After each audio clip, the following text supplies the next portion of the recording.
CBDC 안돼, 달러 패권 잡자. 네 여러분 반갑습니다. 비트캐쳐입니다. 드디어 모든 크립토 시장 참여자들이 기다렸던 도널드 트럼프의 첫 암호화폐에 대한 행정명령의 서명이 완료되었습니다. 해당 내용을 우리가 자세하게 들여다보면서 가장 중요한 핵심 포인트들을 짚어보자면, 일단 백악관에 공식적으로 발표된 문서 메인 본문은 어떤 얘기를 해줬냐. 디지털 금융 기술 분야의 미국의 리더십을 강화하겠다. 미국이 암호화폐의 수도가 되겠다라는 강력한 트럼프의 의지를 첫 페이지부터 우리가 확인할 수 있었고, 가장 중요한 발언은 저는 이 부분이라고 생각이 됩니다. 디지털 자산 산업, 미국의 혁신과 경제개발, 그리고 우리 국가의 국제적 리더십에서 중요한 역할을 한다 하면서 경제 모든 부분에서 디지털 자산, 블록체인 기술, 관련 기술 책임 있는 성장과 사용을 지원하는 것, 국가적으로 크립토 산업 적극 지원하겠다라는 의지가 담겨 있고, 바로 초반부에 제일 중요한 것, 전 세계적으로 합법적이고 적법한 달러 기반 스테이블 코인의 개발과 성장을 촉진하기 위한 활동을 포함해서 미국 달러 주권을 촉진하고 보호하겠다. 트럼프는 자국 우선주의입니다. 그렇기 때문에 달러 기반, 달러의 디지털 달러 스테이블 코인을 성장시켜서 미국의 달러 패권을 더욱더 견고하게 가져가려고 하고 있습니다. 그러면서 스테이블 코인 반대편에 서 있는 중앙은행 디지털 통화인 CBDC로 인한 위험으로부터 보호하기 위한 조치를 취하겠다 하면서 미국 관할 내에서 CBDC의 설립, 발행, 유통, 사용 금지하겠다. CBDC 안돼. 그리고 달러 기반 스테이블 코인 확장시켜서 달러 패권 잡자. 이 부분이 굉장히 중요한 트럼프의 행정명령입니다. 실제로 암호화폐 실무그룹 수장이자 AI와 크립토 차르인 데이비드 sak스도 비슷한 얘기를 했습니다. 규제 프레임워크를 개발할 예정이다. 우리의 주요 목표는 시장 구조를 구축하고 암호화폐 증권, 상품 등에 대한 정의를 확립하는 것. 그러면서 또다시 스테이블 코인을 통해 달러 지배력 강화하고 암호화폐 전략 자산의 국가 비축 가능성 검토하겠다 하면서 중앙은행 디지털 화폐 CBDC는 자유를 위협하는 요소고 스테이블 코인이 더 나은 대안이다. 왜냐하면 스테이블 코인이 중요한 이유. 스테이블 코인 전 세계 확장시키고 크립토 시장 확장시키면 어떻게 됩니까? 스테이블 코인은 뭐 기반입니까? 달러 기반, 달러의 패권을 강화시킬 수 있고, 스테이블 코인 발행사들은 스테이블 코인 바꿔줄 때 달러 받아가지고 그 달러로 미국 국채를 매수. 그러면 두 가지 문제가 해결된다. 달러의 패권도 가져옴과 동시에 과거와 다른 미국 국채에 대한 수요까지 이 스테이블 코인 하나로 완벽하게 해결할 수 있는 최고의 묘수가 스테이블 코인이기 때문에 트럼프와 데이비드 sak스 모두 스테이블 코인을 중요하게 언급하고 있다라는 거. 그렇기 때문에 스테이블 코인을 더욱더 성장시키겠다. 암호화폐 시장이 확장될 수밖에 없는 너무나 중요한 부분입니다. 그에 따라 세계 1위 자산운용사인 블랙록의 레리 핑크도 이런 부분을 거들면서 최근 CNBC 인터뷰에서 SEC가 채권과 주식의 토큰화를 신속히 승인해 주길 바란다. 스테이블 코인은 뭡니까? 가장 성공적인 달러의 토큰화 상품이 스테이블 코인이고, 그것을 열어준다라고 하면 향후에 채권과 주식 같은 것도 토큰화 될 수 있는 그런 시작점이 바로 지금이고, 미국과 협력해서 세계 1위 자산운용사 레리 핑크도 지금 적극적으로 토큰화 시장을 성장시키려는 큰 의도를 가지고 있습니다. 이에 따라 대만은 지금 눈치가 굉장히 빠르다. 대만 금융감독 당국은 스테이블 코인 발행과 허용 법안을 준비하면서 스테이블 코인 시장에 뛰어들려는 국가들도 이제 더욱더 빠르게 가속화가 될 겁니다. 우리 대한민국도 새로운 혁신, 새로운 금융 시스템으로 바뀌는 기존의 구식 방식에서 디지털로 넘어가는 이 중요한 이 시점에 스테이블 코인에 대한 규제안과 적극적으로 산업을 성장시킬 수 있는 방안을 빨리 세워야 할 것이라고 생각합니다. 그리고 스테이블 코인 지지와 함께 또 하나의 중요한 행정명령, 트럼프가 SAB 121 폐지를 결정했다. SAB 121은 은행들, 전통 금융기관들이 디지털 자산 보관을 하는 걸 껄끄럽게 만드는 그런 악법이었습니다. 근데 이것을 바로 본인이 폐지를 시켜버렸고, 은행이 이제부터 디지털 자산 보관 가능하다라고 완전히 전통 금융시장과 크립토 시장이 융화할 수 있는 융합의 장을 열었습니다. 이에 따라 미국 SEC도 SAB 121 폐지에 대한 이런 문서도 바로 제출하면서 이제 SEC는 완전히 100% 트럼프 편입니다. 트럼프가 지시하면 네 알겠습니다 하고 바로바로 지금 행동으로 옮기면서 얼마나 향후에 SEC와 여러 규제 기관들이 암호화폐의 친화적인 흐름을 가져갈지에 대한 기대감이 커지고 있는 상황이다. SAB 121 법안이 폐지되자마자 월가의 지금 전통 금융기관들도 시동을 걸고 있다. 모건 스탠리의 신임 CEO 테드 픽 또한 세계 경제 포럼 다보스 포럼에서 암호화폐 서비스를 위해 당국과 협력 방침을 언급하면서 이제 본인들도 SEC의 121 법안도 폐지됐겠다. 친화적인 대통령도 나왔겠다. 우리도 이 시장 뛰어들래. 적극적으로 참여하려는 움직임을 가져가고 있고, 또 굉장히 재밌는 소식. 버크셔 해서웨이 워렌 버핏이 지금 적극적으로 투자하고 지분을 가지고 있는 누홀딩스에 대한 지분을 추가 매입했습니다. 근데 누홀딩스는 어떤 은행이냐? 암호화폐 관련 굉장히 친화적인 은행이라는 거. 버핏도 지금 원래 기존에는 암호화폐 쓰레기다, 아무짝에 쓸모도 없다, 이런 발언을 해줬지만 트럼프가 지금 왕자의 자리에 앉았고 미국이 암호화폐 수도가 되게 만들려고 하는 움직임, 거기다가 은행들 또한 암호화폐 산업에 뛰어들 수 있는 그런 법안들까지 만들고 있으니까 이런 식으로 친 암호화폐 은행인 누홀딩스를 추가 매입한 것이 아닌가, 간접 투자를 한 것이 아닌가라는 합리적인 의심을 해보고, 실제 최근 뉴뱅크 앱에서는 암호화폐 수합 도구까지 출시했습니다. 그래서 비트코인, 이더리움, 솔라나, 유니스왑 이런 코인들을 디지털 달러 USDC로 앱 내에서 디지털 자산, 크립토 자산을 사고 팔 수 있는 서비스를 이미 제공하고 있었다. 이런 기업을 버핏이, 다른 것들은 다 매도하고 현금 확보했지만 추가 매입을 했다라는 거. 암호화폐 시장 더 크게 성장할 수 있음을 지금 오바마의 현인 또한 지금 느끼고 있는 상황이라고 생각이 됩니다. 이런 흐름에 따라 독일 최대 은행인 도이치방크 또한 올해 비트코인 상승세에 이어질 것이고 암호화폐 환금기가 열렸다 하면서 증권거래위원회가 디지털 자산 규제 프레임워크를 마련하는 것 긍정적인 첫걸음이고, 이렇게 친화적인 은행 접근 방식을 마련해주고 판을 깔아주면 본인들조차도 시장에 적극적으로 개입하겠다라는 의지를 보여주고 있습니다.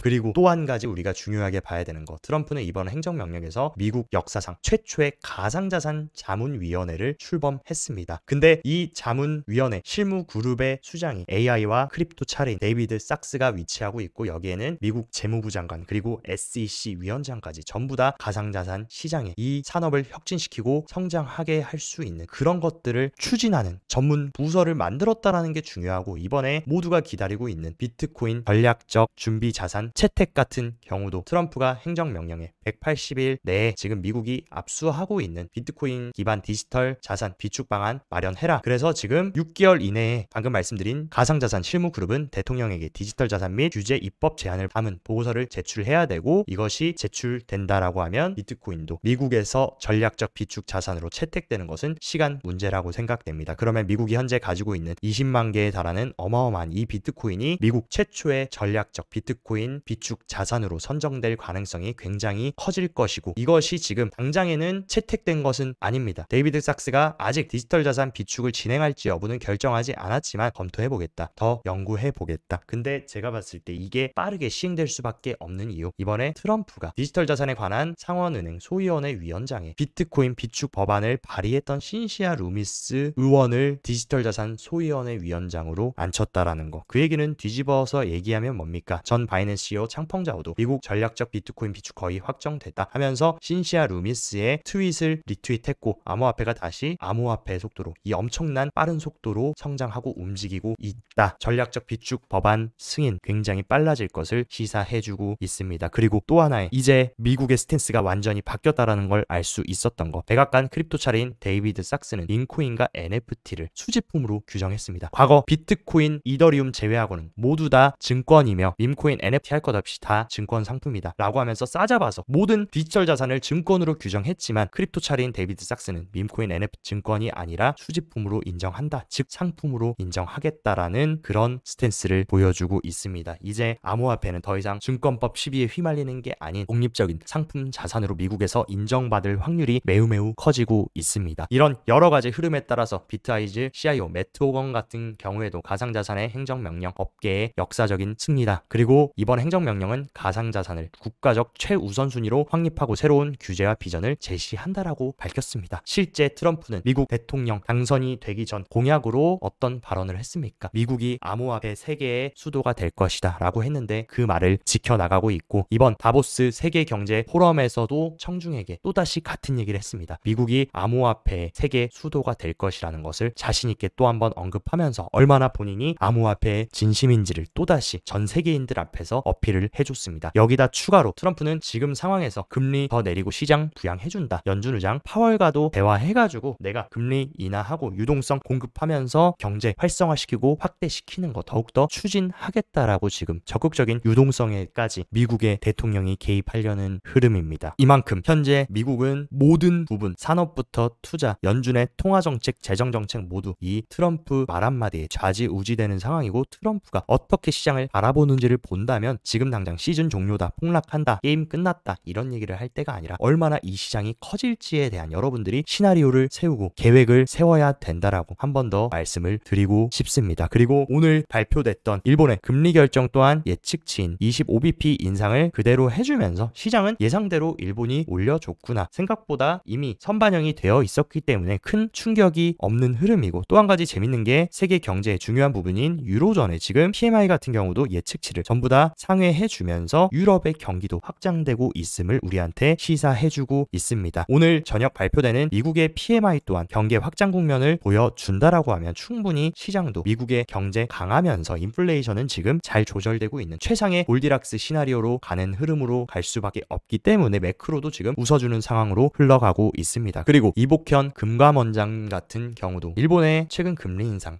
작년처럼 엔캐리 청산에 대한 유인 낮다. 왜냐하면 현재 지금 미국과 일본의 금리 격차 엔화까지 약간의 약세로 인해서 지난해와 같은 청산 유인은 낮다. 그렇기 때문에 매크로적인 리스크도 지금 상대적으로 낮아지고 있는, 그런데 크립토는 더욱더 유동성 공급하면서 AI 산업과 크립토 산업을 밀어주면서 전 세계 경제를 끌어올리려는 굉장히 좋은 매크로와 개별 시장 판이 잘 짜여지고 있다라고 생각이 됩니다. 이런 트럼프의 친화적인 정책에 따라 잠들어 있었고 잠깐 수면 아래에서 숨어 있었던 창펑자오도 수면 위로 튀어나와서 본격적인 활동을 하려는 모습입니다. 창펑자오가 침묵 깨고 바이낸스의 VC, 바이낸스 랩스의 핵심 역할로 돌아오겠다. 그렇게 된다라고 하면 바이낸스 랩스는 VC이기 때문에 신규 산업에 대한 좋은 프로젝트들을 발굴하고 여기에 적극적인 투자 지원을 하면서 암호화폐 산업이 성장할 수 있는 그런 중요한 역할을 창펑자오가 담당하게 될 수 있다라는 긍정적인 소식도 들려오고 있습니다. 그리고 레리 핑크도 강조했고 트럼프도 데이비드 sak스도 강조한 스테이블 코인의 근원지라고 볼 수 있는 실물자산 RWA 시장의 TVL은 전년 대비 벌써 200%나 증가했고 기관 신뢰가 더욱더 강화됩니다. 제가 봤을 때 2025년은 모든 실물자산들이 온체인화 돼가지고 블록체인 네트워크 위에 이동이 되는 실물자산 토큰화의 가장 혁신적인 해가 될 것이라는 강력한 기대감을 가져가고 있습니다. 그렇기 때문에 토큰화 시장도 우리가 이번 사이클 지속해서 트래킹해 나가야 되는 섹터라고 인지하셔야 됩니다.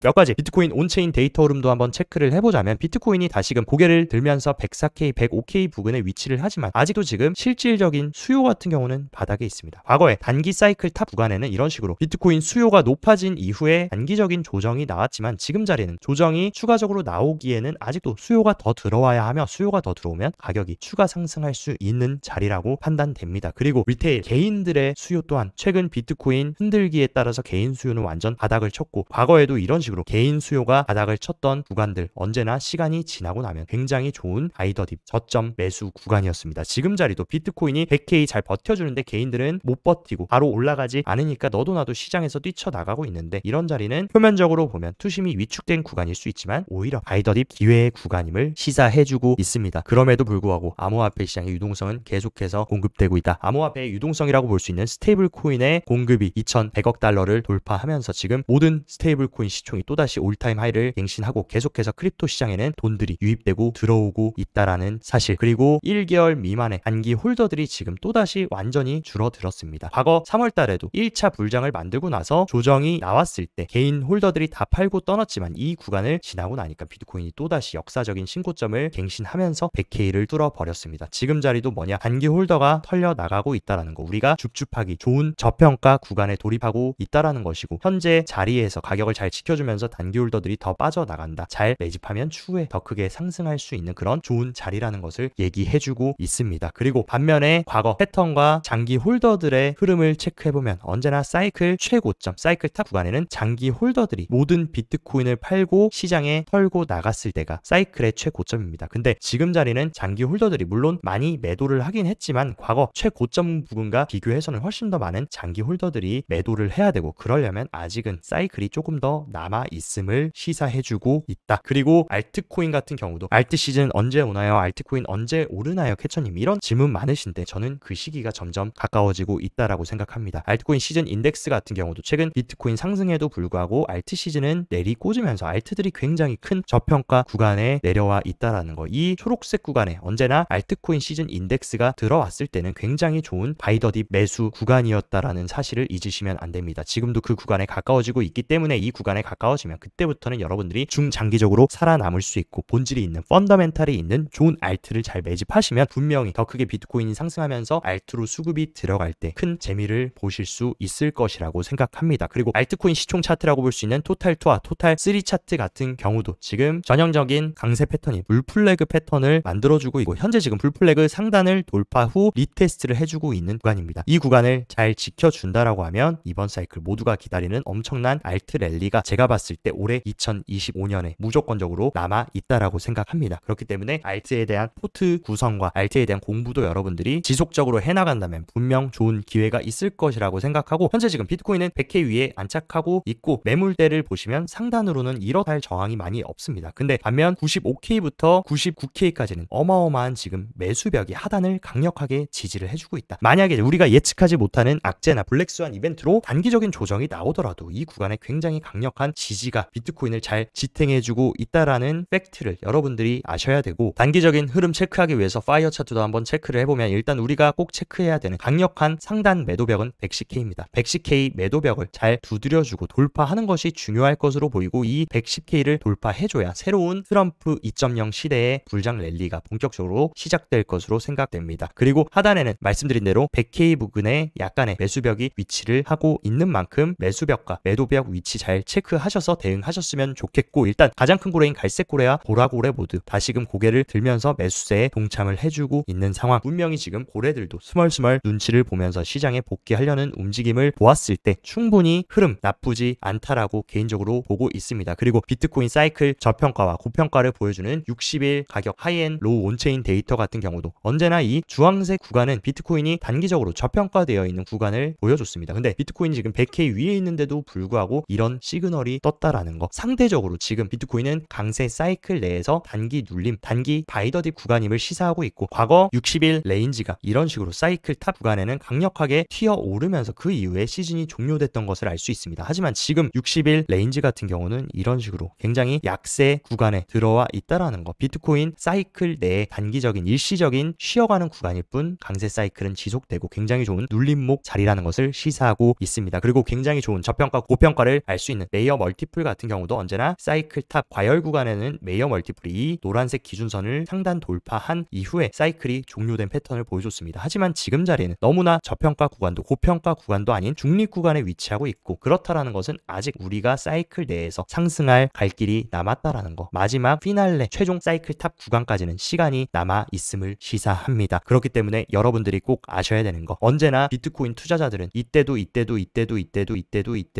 아 늦었어, 너무 많이 올랐어 했지만 비트코인은 2008년 세상에 태어난 이후 지금까지 역사적으로 가장 강력한 퍼포먼스를 보여준 혁신 자산이고, 그 상승 흐름, 그 혁신의 확장 흐름은 현재 진행 중이라는 것을 꼭 잊지 마시기 바랍니다. 가장 늦었다고 생각할 때가 나중에 시간이 지나고 나면 가장 빠를 때였다라는 것을 분명히 여러분도 느끼게 되실 것이라고 생각합니다. 오늘 영상도 시청 진심으로 감사드리고, 영상 도움되셨다 하시면 좋아요, 구독 눌러주시고, 더 자세한 투자 전략 궁금하다 하시면 영상 하단 고정 댓글에 제가 운영하는 크립토 시황 정보방 활짝 열어놨으니까 이쪽으로 입장하셔서 시황도 잘 체킹하시고 성공적인 크립토 투자 이어가시기 바랍니다. 이제 내일부터 본격적으로 설 연휴가 시작되는데 설 연휴 모두 즐겁고 행복한 의미 있는 시간 보내시기 바랍니다. 오늘도 시청 진심으로 감사드리고 여기까지 비트캐쳐였습니다.